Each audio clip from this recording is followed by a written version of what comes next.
ദൈവസഭയുമായി ബന്ധപ്പെട്ട് വചനം കേട്ട് വചന സത്യമാണെന്നറിഞ്ഞ് സ്നാനപ്പെടണമെന്ന് ഹൃദയത്തിൽ നന്നായി അറിഞ്ഞിട്ടും കർത്താവിൻ്റെ കൽപ്പന അനുസരിക്കാതെ ആ പോട്ടെ, കുറച്ചുകൂടെ മുന്നോട്ട് പോട്ടെ എന്ന് പറഞ്ഞ് ജീവിതം മുന്നോട്ട് കൊണ്ടുപോകുന്ന പല ആൾക്കാർ നമ്മുടെ ഇടയിൽ ഉള്ളതുകൊണ്ടും ഓൺലൈനിൽ കർത്താവിനെ ഇതുവരെയും ജലത്തിൽ സാക്ഷീകരിക്കാത്ത പലരും ഇന്ന് പകലും ഇനിയുള്ള ദിവസങ്ങളിൽ ഇന്ന് കേൾക്കാൻ സാധ്യതയുള്ളത് കൊണ്ടും ഞാൻ കുറച്ചു നേരം ഈ വേദഭാഗം ഒന്ന് ഷെയർ ചെയ്യാൻ ആഗ്രഹിക്കുകയാണ്.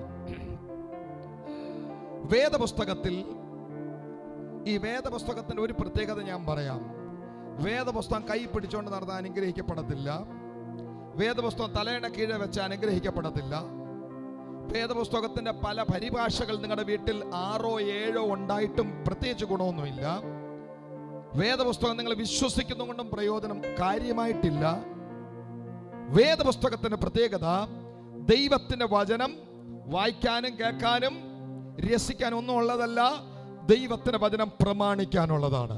ആ വചനം കയ്യിലുള്ള എല്ലാവരും ആ വചനം ഒന്ന് ഉയർത്തിപ്പിടിച്ചേ. ഓ ഹല്ലേലൂയ എന്നിട്ട് പറഞ്ഞ ഈ വചനം ദൈവത്തിന്റെ വചനമാണെന്ന് ഞാൻ വിശ്വസിക്കുന്നു, ഇതനുസരിക്കാൻ ഞാൻ ആഗ്രഹിക്കുന്നു.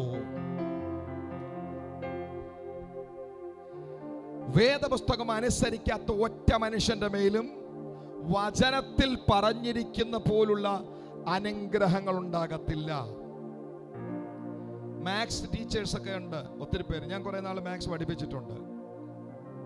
മാത്സിന് കാൽക്കുലേഷൻസ് നടത്തിയിട്ട് 2 ഡാഷ് ഇട്ടിട്ട് അപ്പുറം അതിന്റെ റിസൾട്ട് എഴുതും. കൂട്ടിയതിന്റെ 2 into ഇട്ടിട്ട് 2 വര വരച്ചിട്ട് അപ്പുറം എഴുതും. 2 into 2 = 4. ദൈവവചനത്തിനും അങ്ങനെയുണ്ട്. ദൈവവചനത്തിന്റെ അനുഗ്രഹം ഇരിക്കുന്നത് അനുസരണം സമം അനുഗ്രഹം.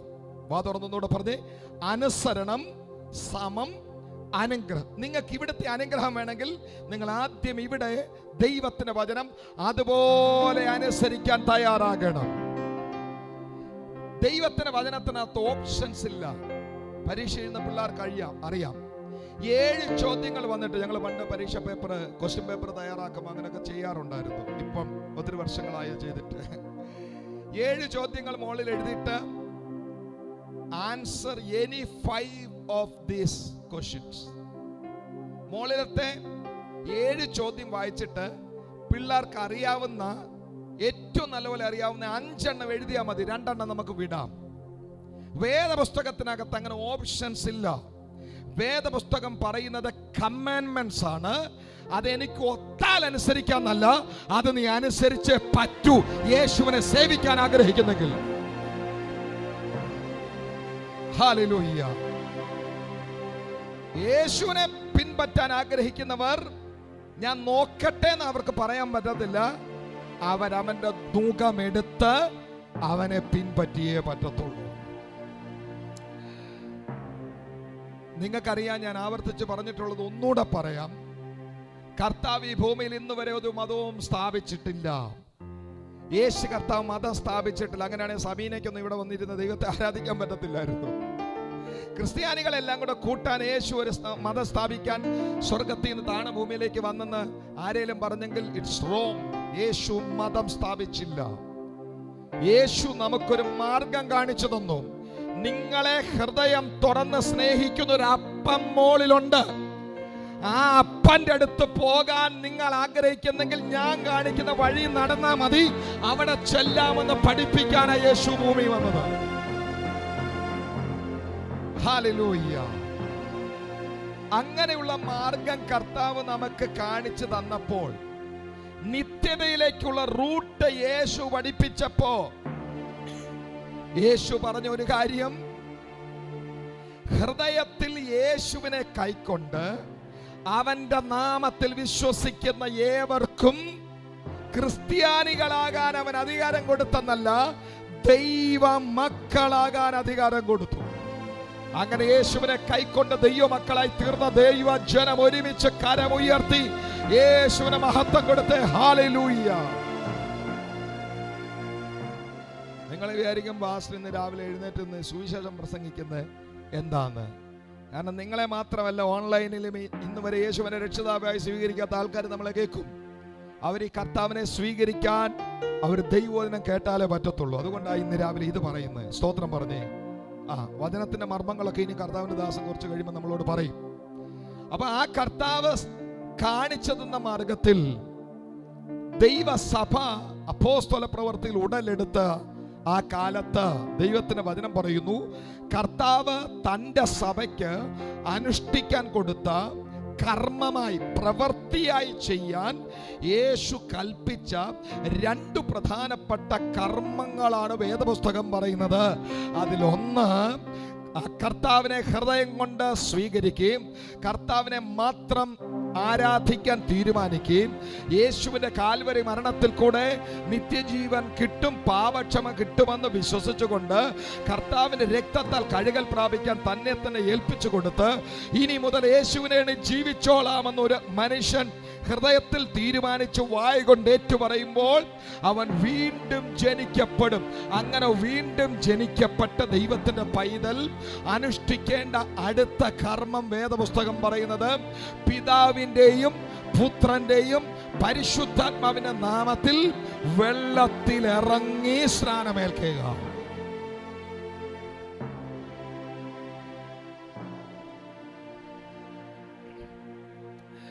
കഴിഞ്ഞ ദിവസം സെൽവി എന്നോട് ചോദിച്ചു, പാസ്റ്ററെ ഫേബ സ്നാനപ്പെടണമെന്ന് പറയുന്നു, അവർക്ക് അതിനുള്ള പ്രായമായില്ലല്ലോ. വേദപുസ്തകം പ്രായത്തിന്റെ ഒരു പരിമിതിയെ നമുക്ക് സ്നാനത്തിന് വെച്ചിട്ടില്ല. യേശു കൽപ്പിച്ച ഈ ശുശ്രൂഷയ്ക്ക് എന്തൊക്കെയാണ് മാനദണ്ഡങ്ങൾ, എങ്ങനെ ഒരാൾക്ക് സ്നാനപ്പെടാൻ കഴിയും, എന്തുകൊണ്ട് സ്നാനപ്പെടണം, ഇതൊക്കെ വളരെ വേഗത്തിൽ ചില വാക്കുകളിൽ പറഞ്ഞ് ഞാൻ പ്രാർത്ഥിക്കാൻ പോകുകയാണ്. വേദപുസ്തകത്തിൽ ഞാൻ പറഞ്ഞല്ലോ, കർത്താവ് കൽപ്പിച്ച 2 കൽപ്പനകൾ. ഒന്ന്, കർത്താവിനെ സ്വീകരിക്കുന്ന മനുഷ്യൻ എത്രയും പെട്ടെന്ന് പിതാവിന്റെ പുത്രനും പരിശുദ്ധാത്മാവിന്റെ നാമത്തിൽ വെള്ളം തളിച്ചാ പോരാ, വെള്ളം കാണിച്ചാ പോരാ, വെള്ളം നെറ്റിയെ പുരട്ടിയാ പോരാ, യേശു ചെയ്തതുപോലെ വെള്ളത്തിലിറങ്ങി തലമുടി വരെ നനയുന്ന ക്രമത്തിൽ മുങ്ങി പൊങ്ങുന്നതിനെയാണ് വിശുദ്ധ വേദപുസ്തകം സ്നാനം എന്ന പദം കൊണ്ട് വിവക്ഷിക്കുന്നത്. ഹല്ലേലൂയ. ദൈവവചനത്തിൽ നമുക്കറിയാം, എബ്രായ ഭാഷയിൽ ടാബൽ എന്ന പദമാണ് സ്നാനത്തിന് ഉപയോഗിച്ചിരിക്കുന്നത്. ഹീബ്രു നമ്മുടെ പുതിയ നിയമം എഴുതിയ ഗ്രീക്കിൽ ബാപ്റ്റിസോ എന്ന പദമാണ് ഉപയോഗിക്കുന്നത്. ബാപ്റ്റിസോ. ലാറ്റിൻ ഭാഷയിൽ മാമോദീസ എന്ന പദമാണ് ഉപയോഗിക്കുന്നത്.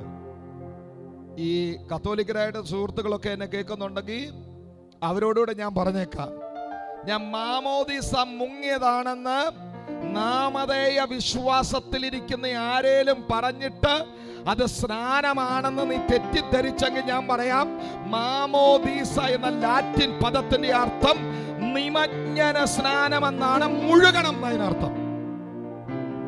Praise the Lord. അപ്പൊ ഞാൻ മാമോദീസ മുങ്ങിയതാണോ? എവിടെ മുങ്ങുന്നത്? മുങ്ങിയില്ലല്ലോ. തളിച്ചേച്ച് പിള്ളേരെ കൊണ്ടായാലും എങ്ങനെ അത് മാമോദീസ ആകുന്നത്? മാമോദീസ എന്ന് പറഞ്ഞാൽ നിമജ്ഞനമെന്നാണ്. ഒരു വസ്തുവിനെ വെള്ളത്തിൽ മുക്കി മുഴുവൻ മുക്കി പൊക്കുന്നതിന്റെ പേരാണ് മാമോദീസ. സ്വോത്രം പറയുന്നില്ല ആൾക്കാര്. ഇന്ന് മുതൽ ചോദിക്കണം കേട്ടോ,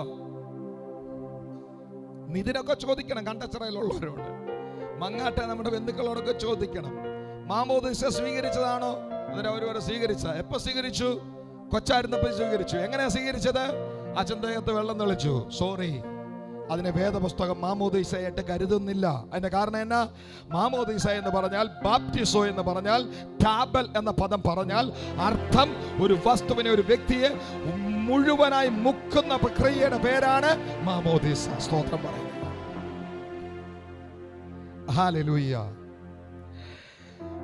എന്താണ് സ്നാനം? അടുത്തിരിക്കുന്ന ആളെ ഒന്ന് തൊട്ടിട്ട് ചോദിച്ചേ, എന്താണ് സ്നാനം? ഇനി എന്നെ ശ്രദ്ധിക്കുക. സ്നാനം എന്താണ്? വേദപുസ്തകം പറയുന്ന സ്നാനം എന്താണ്? വളരെ സമയത്തിന്റെ ചുരുക്കമുള്ള സമയം, ഭയങ്കര പരിമിതി ഉള്ളതുകൊണ്ട് ഞാൻ പെട്ടെന്ന് ചില റെഫറൻസുകൾ പറഞ്ഞു പോകാം. കഴിഞ്ഞ ആഴ്ച എന്നോട് പ്രിയ കുമാരി സിസ്റ്റർ പറഞ്ഞ പോലെ, നിങ്ങൾ നാളത്തെ ദിവസം, ഇനി അടുത്ത ഞായറാഴ്ചയ്ക്ക് മുമ്പ് ഒരു 4 പ്രാവശ്യം ഈ ദൈവത്തിനെ യൂട്യൂബിൽ കിടപ്പുണ്ട്. ഇനി ഇന്ന് നമ്മൾ ശുശ്രൂഷിക്കുന്ന ഈ ശുശ്രൂഷ ഒന്നുകൂടെ ആവർത്തിച്ച് കേട്ടാൽ നിങ്ങൾക്ക് വീട്ടിൽ ചെന്നിട്ട് ഈ റെഫറൻസുകൾ ഒന്നുകൂടെ ഇത് കേട്ട് കുറിച്ചെടുത്ത് വചനത്തിലേക്ക് നോക്കാൻ കഴിയും. സമയമില്ലാത്തതുകൊണ്ട് ഞാൻ വചനത്തിലേക്ക് വായിക്കാനായി സമയം എടുക്കുന്നില്ല. എന്താണ് സ്നാനം? ദൈവത്തിന്റെ വചനം പറയുന്നത് ലൂക്കോസ് 7:30. ദൈവത്തിന്റെ ആലോചനയാണ് സ്നാനം. കര ഉയർത്തി ഒന്ന് പറഞ്ഞ യേശുവിന്റെ ദൈവത്തിന്റെ ആലോചനയാണ്. ദൈവത്തിന് ഹൃദയത്തിൽ ഉരുത്തിരുന്ന ദൈവം നൽകുന്ന. എങ്കിലും പരീശന്മാരും ന്യായശാസ്ത്രിമാരും അവനാൽ സ്നാനമേൽക്കാതെ ദൈവത്തിന്റെ ആലോചന തങ്ങൾക്ക് വൃഥാവാക്കി കളഞ്ഞു. അർത്ഥം സ്നാനം എന്താ? സ്നാനപ്പെടാതിരുന്നാൽ ആ വ്യക്തി എന്ത് ചെയ്യാണ്? ഓരോ ദിവസം ലേറ്റ് ആകും തോറും. സുശീലൊക്കെ കേൾക്കുന്നുണ്ടോ? പുറകിൽ മിനി തമ്പി കേൾക്കുന്നുണ്ടോ? സ്വോത്രം. മായ കേൾക്കുന്നുണ്ടോ? ഇവിടെ ആൾക്കാർ കേൾക്കുന്നുണ്ടോ? സ്നാനമേൽക്കാതിരിക്കും തോറും ദൈവത്തിന്റെ ആലോചനയെ നിങ്ങൾ വൃഥാവാക്കി കളഞ്ഞുകൊണ്ടിരിക്കുകയാണ്. സ്വോത്രം. അപ്പൊ സ്നാനം എന്താണ്? സ്നാനം ദൈവത്തിന്റെ ആലോചനയാണ്. 2 മത്തായിയുടെ സുവിശേഷം 28-18 മുതലുള്ള വാക്യങ്ങൾ. മത്തായി 28-18 മുതലുള്ള വാക്യങ്ങൾ. സ്നാനം കർത്താവിന്റെ അന്ത്യ കൽപ്പനയാണ്. യേശു അടുത്ത് ചെന്ന സ്വർഗത്തിലും ഭൂമിയിലും സകല അധികാരവും എനിക്ക് നൽകപ്പെട്ടിരിക്കുന്നു. ആകയാൽ നിങ്ങൾ പുറപ്പെട്ട് പിതാവിന്റെ പുത്രനെ പരിശുദ്ധാത്മാവിന്റെ നാമത്തിൽ സ്നാനം കഴിപ്പിച്ചും ഞാൻ നിങ്ങളോട് കൽപ്പിച്ചതൊക്കെയും പ്രമാണിക്കാൻ തക്കവണ്ണം ഉപദേശിച്ചും കൊണ്ട് സകല ജാതികളെയും ശിഷ്യരാക്കിക്കൊള്ളുവിൻ. ഞാനോ ലോകാവസാനത്തോളം എല്ലാ നാളും നിങ്ങളോട് കൂടെയുണ്ട് എന്ന് അരുളി ചെയ്തു. ഇങ്ങോട്ട് നോക്കിയേ. ഞങ്ങൾ കഴിഞ്ഞ ദിവസം പറഞ്ഞു ഞങ്ങളുടെ വല്യപ്പച്ചൻ്റെ ചേട്ടൻ പത്രോസപ്പച്ചൻ മരിക്കാൻ നേരം ഞാനും ഉണ്ടായിരുന്നു. കട്ടിലിന് ചുറ്റും ഞങ്ങളെല്ലാം കുഞ്ഞു പിള്ളേരായിരുന്നു. പക്ഷേ എല്ലാവരും ഇങ്ങനെ വട്ടം കൂടി നിൽക്കുക. അങ്ങനെ എല്ലാവരും ഇങ്ങനെ നോക്കി കരഞ്ഞുകൊണ്ടൊക്കെ നിൽക്കുമ്പോഴാണ് അപ്പച്ചൻ മരിച്ചത്. ഞങ്ങളുടെ കണ്ണു മുമ്പിലാണ് ഞങ്ങളുടെ വല്യപ്പച്ചൻ്റെ ചേട്ടൻ മരിച്ചത്. അതൊരു ഭയങ്കര കാര്യമാണ്. ഞങ്ങൾ നോക്കി നിൽക്കുമ്പോൾ അമ്മച്ചി ജീവൻ അല്ലേ നമ്മൾ പറയത്തില്ലേ? എൻ്റെ അപ്പനും അമ്മയൊക്കെ നോക്കി നിൽക്കുമ്പോഴാണ് എൻ്റെ വല്യമ്മച്ചി കുഞ്ഞുമ്മച്ചി ലോകത്തിൽ നിന്ന് മാറ്റപ്പെട്ടത്. ഈ ഒരു മനുഷ്യൻ ലോകത്തിൽ നിന്ന് പോകുന്നതിന് തൊട്ട് മുമ്പ് അവസാനം പറയുന്ന വാക്കിന് ഭയങ്കര സന്തോഷമാണ്. ഇപ്പൊ വല്യപ്പച്ചൻ പോകുന്നതിന് തൊട്ട് മുമ്പ് പറഞ്ഞെന്ന് വിചാരിച്ചു. എൻ്റെ അപ്പനെ നോക്കി. അദ്ദേഹമാണ് ആ തലമുറയിലെ ഏറ്റവും ഇളയാള്. നമ്മുടെ ഈ വീടൊക്കെ ഇരിക്കുന്ന സ്ഥലം ഇത് നിനക്കുള്ളതാ, ഇതിനകത്ത് ആർക്കും അവകാശമില്ലെന്ന് എൻ്റെ വല്യപ്പച്ചൻ പറഞ്ഞായിരുന്നേ. പിന്നെ എൻ്റെ പിതാവിൻ്റെ അടുക്കെന്നറിയോ, ചേട്ടന്മാരോടെല്ലാം പറയും ഇതിൻ്റെ മേലെ ഇനി അവകാശം പറഞ്ഞുകൊണ്ടൊന്നും ആരും വരണ്ട. കാരണം അപ്പച്ചൻ പോയപ്പോൾ എന്തോ പറഞ്ഞാ പോയെ. സ്വോത്രം പറയുന്നില്ല. ഈ അവസാന വാക്കെന്ന് പറയുന്നത് ഭയങ്കര. ഏറ്റവും ഒടുവിൽ അമ്മച്ചി ഇങ്ങനെയാ പറഞ്ഞേ എന്നൊക്കെ ആൾക്കാർ പറയുന്നത് കേട്ടിട്ടില്ലേ? യേശു സ്വർഗാരോഹണം ചെയ്യുന്നതിന് മുമ്പ് ഏറ്റവും ഒടുവിൽ ശിഷ്യന്മാരിങ്ങനെ നോക്കി നിൽക്കുക. യേശു പോകാൻ റെഡി ആയിട്ട് നിൽക്കുക. കർത്താവ് അങ്ങോട്ട് പോകാൻ തുടങ്ങുന്നതിന് മുമ്പ് ഒരു കാര്യം പറഞ്ഞു പോയി. അവസാനമായിട്ട് നിങ്ങൾ ഒരു കാര്യം പറയുക, എന്റെ നാമം മനുഷ്യരെ പഠിപ്പിക്കണം, ഞാൻ വന്നത് എന്തിനാന്ന് പറയണം. എന്നിട്ട് അവർ കർത്താവായി എന്നെ അവർ സ്വീകരിച്ചാൽ പിതാവിന്റെ പുത്രന് പരിശുദ്ധാത്മാവിന്റെ നാമത്തിൽ അവരെ സ്നാനപ്പെടുത്തണം. എൻ്റെ അപ്പം പോകുന്നതിന് മുമ്പ് എന്നോട് പറഞ്ഞിരിക്കുന്നത് ഞാൻ വിശ്വസിക്കുന്നു. അതുകൊണ്ട് എൻ്റെ അടുത്ത് വരുന്ന സകലരെ ഞാൻ പിതാവിനെ പുത്രനെ പരിശുദ്ധാത്മാവിന്റെ നാമത്തിൽ സ്നാനപ്പെടുത്തുന്നു. കാരണം എൻ്റെ കർത്താവിനോട് പറഞ്ഞിട്ടുണ്ട്, ശിഷ്യരാകാൻ ആഗ്രഹിക്കുന്നവർ പിതാവിന്റെ പുത്രനെ പരിശുദ്ധാത്മാവിന്റെ നാമത്തിൽ സ്നാനമേൽക്കണം. ഇത് യേശുവിന്റെ അന്ത്യകൽപ്പനയിൽ ഒന്നാണ്. എന്തുകൊണ്ട് അനുസരിക്കണം? സ്നാനം നമ്മുടെ കർത്താവ് നൽകിയ കൽപ്പനകളിലെ അവസാന കൽപ്പനകളിൽ ഒന്നാണ്. That's very important. ഹല്ലേലൂയ. 1 പത്രോസിന്റെ ലേഖനം 3-ാമത്തെ അധ്യായം 21-ാമത്തെ വാക്യം ഒന്ന് നോക്കാം. 1 പത്രോസിന്റെ ലേഖനം 3-ാം അധ്യായം 21-ാമത്തെ വാക്യം. ഒത്തിരി വേദഭാഗങ്ങളിലേക്ക് പറയാൻ സമയമില്ല. മത്തായി 3:15, അപ്പോസ്തല പ്രവൃത്തി 2:37, അപ്പോസ്തല പ്രവൃത്തി 8:12 ഇതെല്ലാം വായിക്കാൻ ആഗ്രഹമുണ്ട്, സമയമില്ല. പത്രോസിന്റെ ലേഖനം 1 പത്രോസ് 3:21 മാത്രം ഒന്ന് വായിക്കാം. ക്രിസ്തുവിൻ നിങ്ങൾക്ക് വേണ്ടി കഷ്ടം അനുഭവിച്ചു, നിങ്ങൾ അവന്റെ കാൽച്ചുവടിലെ പിന്തുടരുവാൻ ഒരു മാതൃക ഉപേക്ഷിച്ചു പോയിരിക്കുന്നു. അത് സ്നാനത്തിനൊരു മുൻകുറി. സ്നാനമോ ഇപ്പോൾ ജഡത്തിന്റെ അഴുക്ക് കളയുന്നതായിട്ടല്ല, ദൈവത്തോട് നല്ല മനസാക്ഷിക്കുള്ള ഒരു അപേക്ഷയായിട്ടത്രേ സ്നാനം ഇരിക്കുന്നത്. സ്തോത്രം പറയുന്നില്ലല്ലോ. നമ്മുടെ ആരോ വന്നേ. ആരും ഭയങ്കര ഡ്യൂട്ടിയില്ല, എന്നാലും പറയാം. ആരും 10ാം ക്ലാസ് കഴിഞ്ഞപ്പം വീട്ടിലിരിക്കാന്ന് വിചാരിച്ചോ? 11ാം ക്ലാസ് ആവാൻ ടീച്ചർ വിളിച്ചോളും, അന്നേരം പൊക്കോളാം സ്കൂളിൽ എന്ന് പറഞ്ഞിരുന്നായിരുന്നെങ്കിൽ അഡ്മിഷൻ കിട്ടത്തില്ലായിരുന്നു. 10ാം ക്ലാസ് കഴിഞ്ഞപ്പോൾ എന്തോ ചെയ്തു? ഫോം വാങ്ങിക്കൊണ്ട് വന്ന് പൂരിപ്പിച്ച് പറ്റുന്ന സ്കൂളുകളിലെല്ലാം കൊടുത്തു, അല്ലെങ്കിൽ ഓൺലൈനിൽ അപ്ലൈ ചെയ്തു. ഫോം അപ്ലൈ ചെയ്തു, എന്നിട്ട് ഒപ്പിട്ട് കൊടുത്തു. ആ ഫോമിന്റെ അടിസ്ഥാനത്തിൽ എന്തോ അതിന് പറയുന്നത്? ഫോമിന് എന്താ പറയുന്നത്? ആപ്ലിക്കേഷൻ, അപേക്ഷ. ആ അപേക്ഷയുടെ അടിസ്ഥാനത്തിലാണ് ഇദ്ദേഹത്തിന് അഡ്മിഷൻ കിട്ടിയത്. സ്വത്രം പറയുന്നില്ല. ഹല്ലേലൂയ. ഇവിടെ ഒരു നല്ല മനസാക്ഷി വേണമെങ്കിൽ ദൈവത്തോടൊരു അപേക്ഷ കൊടുക്കുക. ദൈവത്തിന് ഒരു നല്ല മനസാക്ഷി എനിക്ക് തരാൻ വേണ്ടി ഞാൻ ഒരു ആപ്ലിക്കേഷൻ തരുന്നതാണ് ഈ പറയുന്ന വചനത്തിന് അർത്ഥം. അപ്പം സ്നാനം എന്താണ്? ദൈവത്തോടുള്ള നല്ല മനസാക്ഷിക്കായിട്ടുള്ള അപേക്ഷയാണ് സ്നാനം. ഹല്ലേലൂയ. 4 കാര്യങ്ങൾ പറഞ്ഞ് പ്രാർത്ഥിക്കാം. 1, 4 ചോദ്യങ്ങൾ ചോദിച്ചതിന് മറുപടി പറഞ്ഞ് ഞാൻ പ്രാർത്ഥിക്കാം. സ്നാനം ആർക്കാണ്? സ്നാനം എന്തിനാണ്? സ്നാനം എപ്പോഴാണ്? സ്നാനം എങ്ങനെയാണ്? ഒന്നുകൂടെ ആവർത്തിച്ച് പറഞ്ഞ്. സ്നാനം ആർക്കാണ്? സ്നാനം എന്തിനാണ്? സ്നാനം എപ്പോഴാണ്? സ്നാനം ആർക്കാണ്? 1, സ്നാനം ആർക്കാണ്? 20 വയസ്സ് കഴിയുമ്പോൾ പിള്ളേരെ എല്ലാം സ്നാനപ്പെടുത്തണം, അങ്ങനെ വേദപുസ്തകത്തിലില്ല. പ്രായം ചെന്ന് കഴിയുമ്പോൾ സ്നാനപ്പെടുത്തണം, വേദപുസ്തകത്തിലില്ല. ചിലർ പറയുന്ന കുറച്ചുകൂടെ വചനമൊക്കെ പഠിച്ച് ഉറക്കട്ടെ. നിങ്ങൾ പറയുന്ന വേദപുസ്തകത്തിന് വിരുദ്ധമാണ്. അതാരാ അങ്ങനെ ഒരു പ്രിൻസിപ്പിൾ ഉണ്ടാക്കിയത്? കുറച്ചുകൂടെ ഒക്കെ ദൈവനം പഠിക്കട്ടെ, എന്നിട്ട് വചനത്തിലൊക്കെ ഒന്ന് ഉറച്ചിട്ട് സ്നാനപ്പെടുത്താം. നിങ്ങൾ അതിനർത്ഥം നിങ്ങൾ അപ്പോസ്തല പ്രവൃത്തിയും ദൈവനം വായിച്ചിട്ടില്ലെന്ന് അതിനർത്ഥം. ചിലർ കേൾക്കുന്നില്ലല്ലോ. സ്തോത്രം. സ്നാനം ആർക്കാണ്? പ്രായം തികഞ്ഞവർക്കല്ല സ്നാനം. മുതിർന്ന സ്നാനം, ശിശു സ്നാനം എന്ന് പറഞ്ഞ് 2 സ്നാനമില്ല. ചിലർ പറയുന്നത് ശിശു സ്നാനം തെറ്റാണ്, മുതിർന്ന സ്നാനമാണ് ശരി. മുതിർന്ന എന്ന് പറയുന്ന ഒരു സ്നാനം വേദപുസ്തകത്തിലില്ല. വേദപുസ്തകത്തിൽ പറയുന്ന സ്നാനം ആർക്കാണ്? 1, മാനസാന്തരപ്പെട്ടവർക്ക്. ശബ്ദമുയർത്തി പറ, മാനസാന്തരപ്പെട്ടവർക്ക്. 2, വേദപുസ്തകം പറയുന്നു വിശ്വസിക്കുന്നവർക്ക്.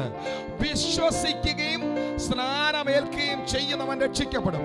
ഒരു കൊച്ചു താണ്ടി ഫേവ പറയുക, എനിക്ക് യേശു മരിച്ചെന്ന് വിശ്വാസമാണ്, അവിടുത്തെ രക്തം എൻ്റെ പാപങ്ങൾക്ക് വേണ്ടി പരിഹാരമായെന്ന് എനിക്ക് വിശ്വാസമാണ്, യേശു ജീവിക്കുന്ന ദൈവമാണെന്ന് എനിക്ക് വിശ്വാസമാണ്, ദൈവവചനം എനിക്ക് വിശ്വാസമാണ്, യേശു മടങ്ങി വരുമെന്ന് എനിക്ക് വിശ്വാസമാണെന്ന് പറഞ്ഞാൽ നിനക്ക് എത്ര വയസ്സുണ്ടെന്ന് ഒരു പാസ്റ്റർ അവളോട് ചോദിക്കേണ്ട ആവശ്യമില്ല. അവളുടെ വിശ്വാസത്തിന്റെ അടിസ്ഥാനത്തിൽ അവളെ പിതാവിന്റെ പുത്രൻ പരിശുദ്ധാത്മാവിന്റെ നാമത്തിൽ വെള്ളത്തിൽ സ്നാനപ്പെടുത്തണം. അതാണ് ദൈവത്തിന്റെ വചനത്തിന്റെ പ്രമാണം.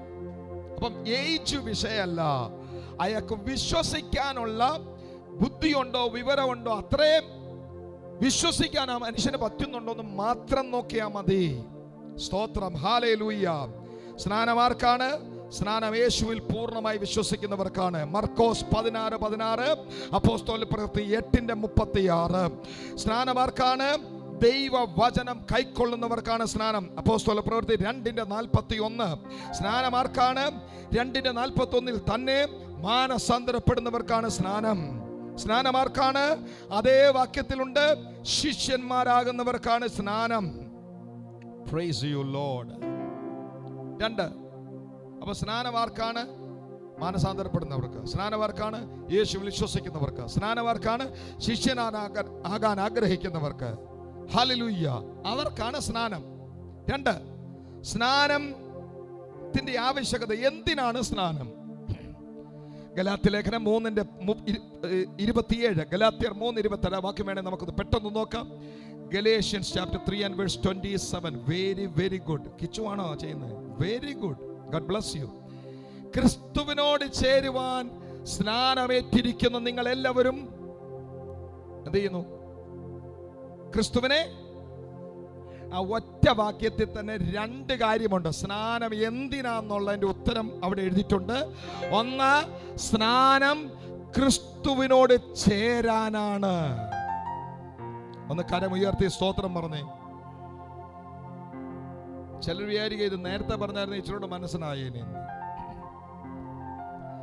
സ്നാനത്തിൽ കൂടെ എന്ത് സംഭവിക്കുന്നു? എന്തിനാണ് സ്നാനം? നാമധേയ സഭക്കാരൊക്കെ ചോദിക്കുന്നൊരു കാര്യമുണ്ട്, ഈ കലക്കവെള്ളത്തിൽ കൊണ്ട് ആൾക്കാരെ മുക്കേണ്ട ആവശ്യമുണ്ടോ? ആവശ്യമുണ്ടോ ഇല്ലയോ എന്ന് എന്നിട്ട് വേദപുസ്തകം തുറന്ന് വായിച്ചാൽ മതി. ഗലാത്യർ 3:27, ക്രിസ്തുവിനോട് ചേരാൻ സ്നാനമേറ്റിരിക്കുന്ന നിങ്ങൾ. അപ്പൊ ഒന്ന് ക്രിസ്തുവിനോട് ചേരാൻ. അതേ വാക്യത്തിൽ മറ്റൊരു കാര്യം കൂടെ എഴുതിയിട്ടുണ്ട്, ക്രിസ്തുവിനെ ധരിക്കാൻ. ഇന്ന് രാവിലെ ഉടുപ്പിട്ടുകൊണ്ട് വന്നിട്ട് അതിന്റെ മുകളിൽ ഒരു കോട്ട് എടുത്തിട്ടതുപോലെ നിങ്ങൾ നല്ലൊരു ഡ്രസ്സ്, വീട്ടിലെ ഡ്രസ്സ് മാറി മറ്റൊരു ഡ്രസ്സ് ധരിച്ചതുപോലെ യേശുവിനെ ധരിക്കുന്ന പ്രക്രിയയാണ് സ്നാനം. ഹല്ലേലൂയ. അങ്ങനെ കർത്താവിനെ സ്നാനത്തിൽ കൂടെ ധരിച്ചവർ, കർത്താവിനോട് ചേർന്നവർ മാത്രം ആ കരമുയർത്തി ശബ്ദവും ഉയർത്തി ദൈവത്തിനൊന്ന് സ്തോത്രം പറഞ്ഞേ. ഹല്ലേലൂയ, സ്തോത്രം, ഹല്ലേലൂയ. കർത്താവിനോട് ചേരാനാണ് സ്നാനം, ക്രിസ്തുവിനെ ധരിക്കാനാണ് സ്നാനം. ഇനി വിശദീകരിക്കാൻ സമയമെടുത്ത ഒത്തിരി സമയം പോകുന്നൊരു കാര്യമാണ് ബ്രദർ അനന്തു നേരത്തെ നമ്മളെ വായിച്ചു കേൾപ്പിച്ചത്. റോമാലേഖനം 6-ാം അധ്യായം വീട്ടിൽ പോയി സമാധാനത്തിൽ വായിച്ചാൽ മതി. നിങ്ങളുടെ ബൈബിൾ ഇതാ, ഈ ചരട് ഉണ്ടെങ്കിൽ ആ ചരട് അവിടെയോട്ടൊന്ന് എടുത്ത് വെച്ചാൽ വീട്ടിൽ ചെന്നിട്ട് നന്നായി വായിക്കാം. പാപ സംബന്ധമായി നമ്മൾ എല്ലാവരും മരിക്കേണ്ടിവരായിരുന്നു. പാപം ചെയ്യുന്ന ദേഹി മരിക്കണമെന്നുള്ളത് ദൈവത്തിന്റെ മാറ്റമില്ലാത്ത കൽപ്പനയായിരുന്നു. പക്ഷേ നമ്മൾ മരിക്കേണ്ട സ്ഥാനത്ത് പിതാവിനോട് യേശു പറഞ്ഞു, അവര് മരിക്കണ്ട, പാപം ചെയ്യുന്ന ദേഹി മരിക്കണമെന്നുള്ളത് നിന്റെ നിയമമാണ്. ഒരു കാര്യം ചെയ്തേക്കാം, അവർക്ക് പകരം ഞാൻ മരിച്ചോളാം. അവര് മരിച്ചതായിട്ട് അംഗീകരിക്കാൻ പറ്റുമോ? സ്തോത്രം പറയുന്നില്ല. സ്തോത്രം, സ്തോത്രം, സ്തോത്രം, സ്തോത്രം. പിതാവ് സമ്മതിച്ചു, ശരി, നിന്റെ മരണത്തെ അവർക്ക് പകരമായുള്ള പ്രായശ്ചിത്ത മരണമായി ഞാൻ അംഗീകരിച്ചുകൊള്ളാം എന്ന് പറഞ്ഞിട്ട് യേശു പറഞ്ഞു, നിങ്ങളാരും ക്രൂശിൽ കയറി മരിക്കണ്ട, നിങ്ങളാരും രക്തം ചിന്തണ്ട. ഒരു ഉപകാരം ചെയ്താൽ മതി, എന്റെ മരണത്തോട് ഏകീഭവിപ്പാൻ നിങ്ങൾ വെള്ളത്തിലിറങ്ങി മുങ്ങി പൊങ്ങിയാ മതി. സ്തോത്രം പറയുന്നില്ല. പാപസംബന്ധമായി മരിച്ച നിങ്ങൾ എന്റെ മരണത്തോട് അനുരൂപപ്പെട്ടു. മരിച്ചവനെ കല്ലറയ്ക്കകത്ത് വെച്ചു എന്നതുപോലെ നിങ്ങൾ വെള്ളത്തിൽ മുങ്ങണം. കല്ലറയിൽ അടക്കപ്പെട്ടു. നിങ്ങൾ വെള്ളത്തിൽ നിന്ന് പൊങ്ങുമ്പോൾ ഞാൻ ഉയർത്തെഴുന്നേറ്റ പോലെ നിങ്ങളും ജീവന്റെ പുതുക്കത്തിൽ നടക്കേണ്ടതിന് നിങ്ങൾ ഉയർത്തെഴുന്നേറ്റതായി ഞാൻ അംഗീകരിച്ചു കൊള്ളാം. സ്നാനം കർത്താവിന്റെ മരണത്തെയും പുനരുത്ഥാനത്തെയും പ്രതീകമാണ്. 27-ലും ഇതേ വാക്യം ആവർത്തിക്കുന്നു, ക്രിസ്തുവിനെ ധരിക്കാൻ വേണ്ടിയാണ് സ്നാനപ്പെടുന്നത്. ഇനി ഒത്തിരി പേർക്കുള്ള ഒരു സംശയം ഞാൻ പെട്ടെന്നൊന്ന് പറഞ്ഞ് പ്രാർത്ഥിക്കാം. പലർക്കും ഇതൊക്കെ അറിയാം, സ്നാനം എന്തിനാണെന്നറിയാം, സ്നാനം ആർക്കാന്നറിയാം, സംഗതിയൊക്കെ അറിയാം. പക്ഷേ എപ്പ സ്നാനപ്പെടണം,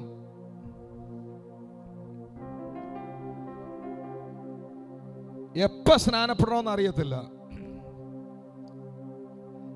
നിങ്ങൾക്കറിയാലോ, ഞാനൊരു പള്ളിക്കൂടം വാദ്യരായതുകൊണ്ട് 150 പേരിരുന്നാലും അതിനകത്ത് ഒരെണ്ണത്തിന്റെ താടി താഴോട്ട് പോയാൽ ഞാൻ പെട്ടെന്ന് കാണും. ഉറങ്ങണ്ട.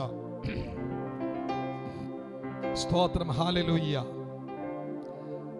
സ്നാനം എപ്പം വേണമെന്ന് ആൾക്കാർക്ക് അറിയത്തില്ല. കുറച്ച് കഴിയട്ടെന്ന് എല്ലാവരും പറയുന്നത്. സ്നാനം എപ്പം വേണമെന്ന് ഞാൻ 2-3 പേരെ കാണിച്ചിട്ട് പെട്ടെന്ന് പ്രാർത്ഥിക്കാം.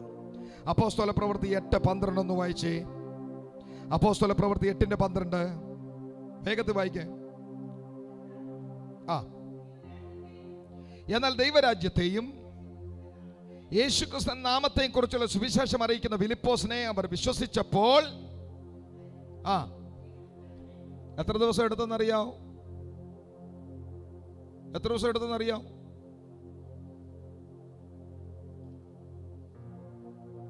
ദൈവവചനം കേട്ട ഹൃദയത്തിൽ കുത്തുകൊണ്ട് മാനസാന്തരപ്പെട്ട് ദൈവത്തിൽ വിശ്വസിക്കാൻ തയ്യാറായ അടുത്ത മിനിറ്റിൽ അവര് പറയാണ്, ഞങ്ങൾ സ്നാനപ്പെടാൻ റെഡിയാണ്. എത്ര ബൈബിൾ ക്ലാസ്സിൽ അറ്റൻഡ് ചെയ്തു? ഒന്നും വേണ്ട, നിങ്ങൾക്കെല്ലാം പരിചയമുള്ളൊരു വേദഭാഗം പറയാം. പത്രോസും കൂടെയുള്ള ഒരു 120ഓളം പേര് അനുരാജ് ബ്രദർ പറഞ്ഞായിരുന്നു നേരത്തെ.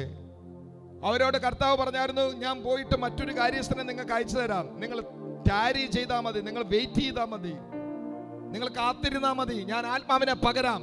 അങ്ങനെ മാളിക മുറിയിൽ 120ഓളം പേര് കാത്തിരുന്നുകൊണ്ടിരുന്ന 50-ാമത്തെ ദിവസം അവരുടെ മേൽ ദൈവാത്മാവ് വന്നു. ഹല്ലേലൂയ. 50-ാം ദിനത്തിൽ ദൈവാത്മാവ് അവരുടെ മേൽ വന്നു. അവർ അന്യഭാഷയിൽ ആരാധിക്കാൻ തുടങ്ങി. ആരാധിക്കാൻ തുടങ്ങിയ ജനത്തെ കാണാനും കേൾക്കാനും ദൂരത്തു നിന്നൊക്കെ ആൾക്കാർ തടിച്ചുകൂടി. ഇതെന്താ ഇടപാടാണ്? ഇവിടെ ശക്തമായ ആരാധന. ഇപ്പൊ ചുറ്റുവട്ടങ്ങൾക്കുള്ളവർക്കൊക്കെ അറിയാം ഇത് പെന്തക്കോസ് ആലയമാണ്, അതുകൊണ്ട് അവർ ഓടിക്കൂടുന്നില്ല. അല്ലെങ്കിൽ നമ്മളൊരു സുപ്രഭാതത്തിൽ ഇതുപോലെ ഭയങ്കര അന്യഭാഷയൊക്കെ പറഞ്ഞ് ആരാധിച്ചുകൊണ്ടിരുന്ന നാട്ടുകാർ കൂടി ഇതെന്നെ ഇടപാടാൻ ചോദിക്കും എന്നതുപോലെ അവൻ ആദ്യമായിട്ട് കേട്ടത് കൊണ്ട് അവരെല്ലാം ഓടിക്കൂടി. എന്തായി സംഭവിക്കുന്നത്? നിങ്ങളെല്ലാം കള്ളു കുടിച്ചിരിക്കുകയാണോ? പത്രോസ് എഴുന്നേറ്റ് എന്ന് പറഞ്ഞ് ഞങ്ങൾ കള്ളു കുടിച്ചല്ല. ഇത് യോവേൽ പ്രവചനത്തിൽ നമ്മുടെ യഹൂദന്മാർക്ക് ദൈവം തന്ന ന്യായപ്രമാണത്തിന് ബിസിനസിന് വന്ന ഈ ശബ്ദം കേട്ട് കൂടിയപ്പോൾ ആ വചനം പറഞ്ഞ് വചന ഹൃദയത്തിൽ ക്രിയ ചെയ്തു. ആ ദിവസം, അന്നേ ദിവസം പത്രോസ് അവരോട് പറഞ്ഞില്ല കുറച്ചു ദിവസം വെയിറ്റ് ചെയ്യും, ഞാനൊരു 10 ദിവസം ബൈബിൾ ക്ലാസ് എടുക്കട്ടെ, അത് കഴിഞ്ഞ് വചനം പഠിച്ചിട്ട് നിങ്ങളെ സ്നാനപ്പെടുത്താന്നല്ല. നിങ്ങൾ ഇപ്പം വിശ്വസിച്ചാൽ ഇപ്പം സ്നാനപ്പെട്. സ്തോത്രം പറയുന്നില്ല ആൾക്കാർ. അന്ന് സ്നാനപ്പെട്ടു. പൗലോസിനെ ശീലാസിനെ യേശുവിനെ പ്രസംഗിച്ചതിന്റെ പേരിൽ ഭൂതത്തെ വെളിച്ചപ്പാടത്തി സ്ത്രീയുടെ ശരീരത്തിൽ നിന്ന് പുറത്താക്കിയതിന്റെ പേരിൽ അകത്തിട്ട് തല്ലി പരിവാക്കി ജയിലിൽ അടച്ചു. ജയിലറിനെ കാവൽ നിർത്തിയ നീ നോക്കിക്കോണോന്ന് പറഞ്ഞു. ജയിലർ അന്ന് രാത്രി ഇവർ രണ്ടുപേരും കൂടെ ആരാധിച്ചുകൊണ്ടിരുന്നപ്പം കെട്ടുപൊട്ടി. കൂടെ കടന്ന സകതടവുകാരൊക്കെ കെട്ടുപൊട്ടി. ജയിലർ വിചാരിച്ച് എല്ലാരും രക്ഷപ്പെട്ടെന്ന്. ജയിലർ സ്വന്തം കൊല്ലാൻ പരിശ്രമിച്ചപ്പോ പൗലോസ് പറഞ്ഞു, നിനക്ക് സ്വന്തം കേട് വരുത്തരുത്, ഞങ്ങളെല്ലാം ഇവിടെ ഉണ്ട്. അയാളുടെ ചോദ്യം, ഞാൻ രക്ഷ പ്രാപിക്കാൻ എന്നാ ചെയ്യണം? പുള്ളി ചോദിച്ചത് അന്നേരത്തെ സാഹചര്യത്തിൽ രക്ഷ പ്രാപിക്കുന്ന ഞാനിപ്പം രക്ഷപ്പെടാൻ വേണ്ടി ഞാൻ എന്താ ചെയ്യേണ്ടിയെന്നാ പുള്ളി ചോദിച്ചത്. പക്ഷേ അത് നല്ലൊരു അവസരമാക്കിയിട്ട് പൗലോസ് പറഞ്ഞു, ചൊവ്വിന് നീ രക്ഷപ്പെടാൻ ആഗ്രഹിക്കുന്നെങ്കിൽ കർത്താവായ യേശുവിൽ വിശ്വസിക്കുക, എന്നാൽ നീയും നിന്റെ കുടുംബവും രക്ഷ പ്രാപിക്കും. ഇന്നലെ രാത്രി അടിച്ചിതിനകത്ത് കയറ്റാൻ നേതൃത്വം കൊടുത്ത ജയിലർ ഇപ്പം ചോദിക്കുകയാണ്, രക്ഷപ്പെടാൻ ചെയ്യണം, യേശുവിനെ അംഗീകരിക്കണം. അന്ന് രാത്രി കേൾക്കുന്നവർ ആമേൻ പറ. വേദപുസ്തകം പഠിച്ചിട്ടല്ല, 10 ബൈബിൾ ക്ലാസ് പഠിച്ചിട്ടല്ല, അന്ന് രാത്രി ജയിലറും കുടുംബവും സ്നാനപ്പെട്ട് കർത്താവിനോട് ചേർന്നു. സ്നാനം മാറ്റിവെക്കാൻ നിനക്ക് അവകാശമില്ല. കുറച്ചുകൂടെ കഴിയട്ടെ നീ പറയരുത്. അത് ദൈവത്തിന്റെ കൽപ്പനയുടെ ലംഘനമാണ്.